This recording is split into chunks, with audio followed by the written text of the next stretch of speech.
ओ भाई कली 11 ਤੇ ਚੌਕ ਵਿੱਚ ਬੈਠਾ ਭਾਂਡੇ ਕਰ अली जाके पानी लाया ਗੁਆਟ ਪੁੱਤਰੇ ਬਚੜਾ ਗੁਆਟ ਆ ਦੇਖੜਾ ਕਲੀ ਕਰ ਆਟਾ ਜਿਹੜਾ ਤਰਕੋ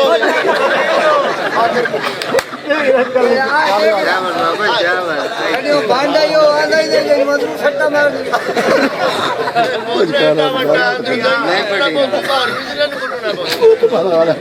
चाचा फरीद एक मिनट चाचा यार दादू वाले धार वाली बैठा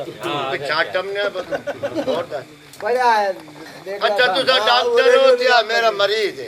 वो कल वाला ठीक है बढ़िया हो गया है वो कली 11 तो भांडे कली कराए वक्त बाद है जो प्यादा देखड़ा आया प्यादा बात करे नहीं ऐसा यार ये सीधा हो गया तो दूसरे से बावड़े छोटा जिया भावे वेज मार के सट्टा मार छोटा जी है तो अंदरू हथियार टपा के बाहर सट्टा मारनी है अच्छा छोटा भांडा चाहिए तो मोड़ो करवा सीधा कारीगर करवा सीधा आइना करवा सीधा चाचा फरीद नानू जवाब दे के जा देखड़ी खराब की आ बड़ा आ बड़ा सीधा कली करी हां देखना बनाए नदी मां से दाज आला कौन के मैं आगे कहे पुराना जानी लाप लाप सुआ अंदर निकली एक तो दस्ता थोड़ा जन पासे पर न करो इतना गाद निकल सी तू हाल यार जगह अपनाना ना बोलता है जो ते कढ़ाई कराओ जेड़ा थोड़ा इधर गांड लुका के पी कड्ढो कढ़ाई दे पैसे वखरे दे का छोड़ी यार हां तैयार कर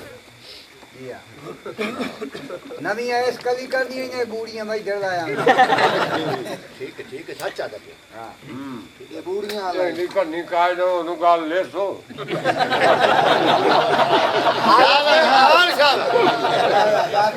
ए हालांकि सारी सत्तर ਤੁਹਾਡਾ ਪਿਓ ਆ ਸਾਡੀ ਖਿਦਮਤ ਕਰ ਲੈ ਨਾ ਅਦਬ ਦੀ ਖਿਦਮਤ ਕਰਿਆ ਬਕਵਾਸ ਨਾ ਕਿਉਂ ਭਾਈ ਆ ਸਾਡੋ ਮੈਂ ਬਿਰਾਏ ਸਕੇ ਤੇਰੇ ਪੁੱਤਰ ਮੇਰਾ ਬੱਚਾ ਆੜੀ ਕਰਕੇ ਤੂੰ ਤੇਰਾ ਦਾਖਲਾ ਭਰੇਂਦੇ ਪਾ ਕਹਿਣਾ ਜੀਵਨ ਨਾਲ ਮੈਨੂੰ ਗਿਲਾ ਕੋਈ ਨਹੀਂ तू शादीशुदा हो तो मां नाल है ना जा खर्चा तो करना उदे पठिया मां खड़ा भाई ने नहीं आदा पियाने तो मैनू मां नाल वेंदा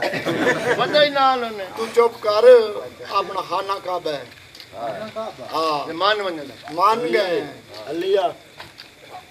बस मंजी ते बहुत साडी खिदमत वे लत्ता तोड़ी आसा तले नहीं आवन देने मेरे पोतरे कोई नवी गल है अगे तो मुक्के मंजी ते या जाके तू साडा बिराए के हो जजू लद्दा अम्मा खुदा दा ना हाज पाट ते हटन दी करन कमोदा आयो जी कदी मरेंदे रहंदे विच केड़ा यूसुफ जमना मजमून के अलग पासे टुरे अच्छा पे नहीं आ मैं क्या